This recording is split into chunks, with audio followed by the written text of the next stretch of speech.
Assalamualaikum warahmatullahi wabarakatuh, mga pagar. Today is a very special day for me because makakasama ko ang isa sa sikat at viral na content creator natin. Walang iba kundi si Miss Rina. Rina. Welcome! Kamusta ka? Okay lang. Finally, nag-meet na tayo, di ba? Like, parang pinapanood lang kita sa TikTok, tapos ngayon, nakakakwentuhan na kita. Rina, kwentuhan mo ako about you. Sa totoo lang, matagal na ako dito sa Manila. Dito na ako lumaki. At yun nga, nag-work ako, nagpapalis ako ng mga ibang bansa, sa OFW, sa mga DH, ganun. Kung, yung alam mo yung agency, ganun. Ang ganda ng work mo kasi parang tinutulungan mo yung mga kababayan natin. Is it mga Muslim as well? Mga Muslim, Christian. So, halo-halo. Kailan ka nag-start mag-content creation? Matagal na, nung 2018 pa lang. Simula nung nag-TikTok ako, meron na akong basher. Hanggang ngayon, meron pa rin akong basher dahil sa dati kong panunot na crop top. Tapos ngayon nagbago na ako. Nagsuot ako ng mga dress. Nag-hijab na ako. Binabas pa rin nila ako. Since you told me na may mga nangbabash sa'yo, paano mo hinahandle yung ganong klaseng sitwasyon? Naaapektuhan ka ba? Sa totoo lang, oo. Kahit ikaw naman na pagsabihan ng masasakit. Kasi alam mo, mas masakit pakiramdam yung mababasa mo mismo sa comment yung mga salita ng tao kesa personal sila magsabi sa'yo na masasakit. Kasi kung ikaw magsalita ka sa personal na masasakit na salita, okay lang yung pero mo pang ilampas sa tenga mo. Pero yung mismo sa comment na mababasa mo yung mga sinasabi ng basher mo na masasakit, araw-araw nasa isip mo na yun. Parang yung wala ka na talagang lugar sa sarili mo. Bakit kailangan nila sabihin yung mga gano'n na salita na hindi maganda? Ano yung mga nare-remember mo na super masakit na pangbabash sa'yo na as in talagang yung parang natulog yung puso mo or talagang nakaiyak ka? Alam mo yung naraka? Yeah. Yung mahuhulog ka sa hapoy, di ba? Hellfire.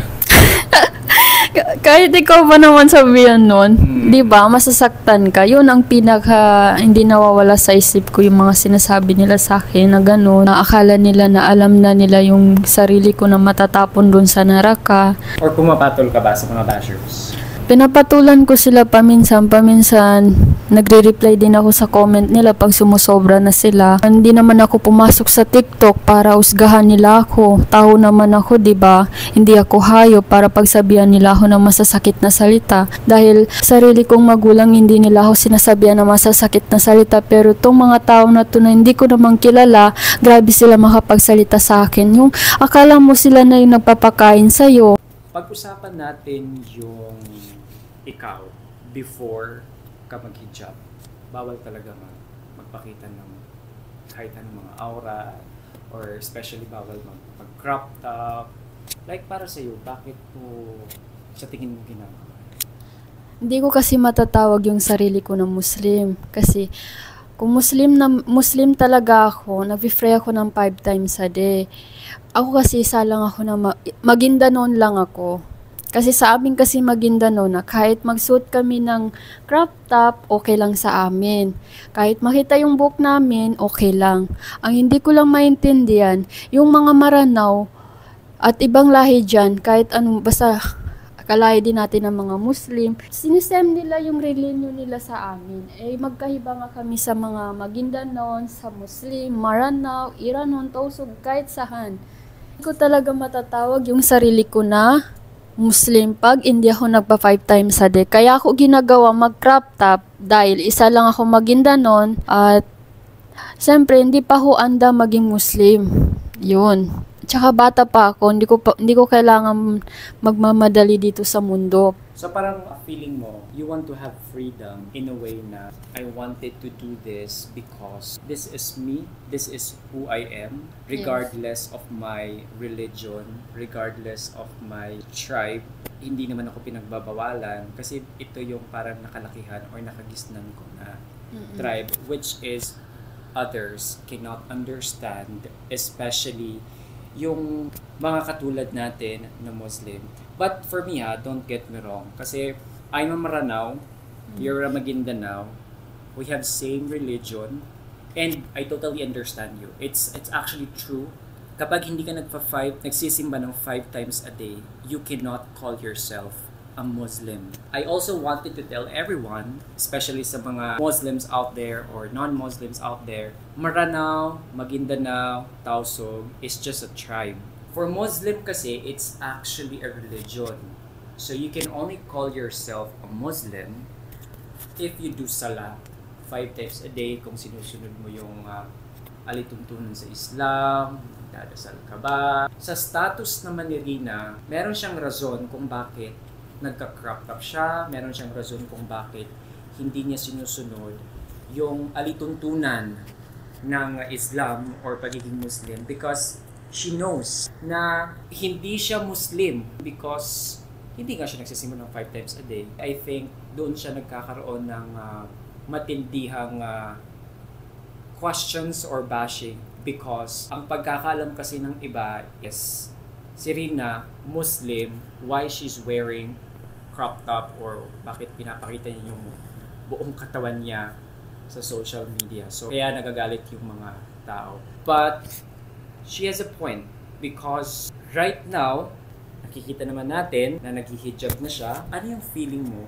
na kahit na naghihijab ka na, ganyan na yung suot mo, marami pa rin mga tao na kumu-question sa'yo about you being a Muslim again? Nasasaktan pa rin ako. Parang feeling ko na wala na akong lugar sa mundo, wala na akong lugar na maging masaya. Lahat na lang ginagawa ko sa TikTok, sa mga video ko na binabas at binabas pa rin nila ako. Kahit ginagawa ko naman yung tama, mali pa rin ako sa paningin nila. Doon lang ako nasasaktan. Para sa akin, to tell you honestly, hindi kita kilala personally. So wala akong karapatan na i-bash ka or magsalita ng kahit ano sa'yo. Kasi I don't know you, hindi kita kilala, ngayon lang tayo nag-meet. But siguro, ang masasabi ko lang sa mga nang babash sa'yo is you cannot please everyone. Sila na yan eh. They judged you based on your appearance, pero hindi nila alam ano yung talaga yung totoo, kung ano yung Rina nakikita ninyo ngayon. Ang pinaka-importante is kung paano mo nakikilala yung sarili mo, kung sino ka. Para sa akin yun yung importante ha. Kasi bakit ka magbe-base sa judgment ng iba kung hindi ka naman nila pinapakain? Hindi naman sa kanila galing yung pinambibili mo ng pagkain, pinambibili mo ng damit. So for me, huwag kang magpapa-apekto sa mga bashing. Kasi ang mga bashing, parang kabuti lang yan, darating at lilipas lang din yan. Tanungin kita, may mga marami ka bang manliligaw? Sa totoo lang, nasa 1,000. Minsan di ko na lang mabilang. Sobrang daming nagliliwa sa akin sa Messenger. Pero yung iba, busted ko na lang. Parang baliwala lang sa akin kasi hindi na ako umasa na meron pang lalaki magmamahal sa akin ng totoo. Kasi nga, nawawala na ako ng gana dahil sa dati kong panunuot na crop top, parang feeling ko na hindi nila ako karispe-respeto. Kaya yun, napag-isipan ko na lang na magbago na lang ako at hindi na magpapakita ng aurat, baka sakali na meron lalaki at meron na magkakagusto sa akin. At tatanggapin ako. Kung sino ka. Sino ako. Diba? Grabe yung 1,000 ha. Sana all. Mapapasada all na lang talaga ako. Ako nga walang nag-message sa Messenger. Pero hindi naman talaga natin maikakaila na maganda talaga si Rina, lalong-lalo na sa personal. Are you gonna maintain that kind of very wonderful hijab curl? Sa totoo lang, hindi ako makapagsasabi sa inyo yung totoo kasi hindi natin alam anong mangyayari sa buhay ko. Ayoko mag-promise sa inyo kasi baka mamaya na makita niyo ako bumalik na naman ako sa dati. Kagaya nung sinasabi niyo sa akin na hindi pa natatapos yung Ramadan, na sinasabi niyo sa akin na babalik naman yan sa dati, magiging naraka na naman yan. So, ngayon natapos naman ng Ramadan, pinatunayan ko sa inyo, di ba, hindi naman ako bumalik sa dati. So, kailan ka last umiyak? Lagi na lang ako umiiyak. Pag nasasaktan na talaga ako sa mga sinasabi ng mga basher ko, Nanonood yung mga bashers mo ngayon. Ano yung message mo sa kanila para maintindihan nila kung ano at sino talaga si Rina?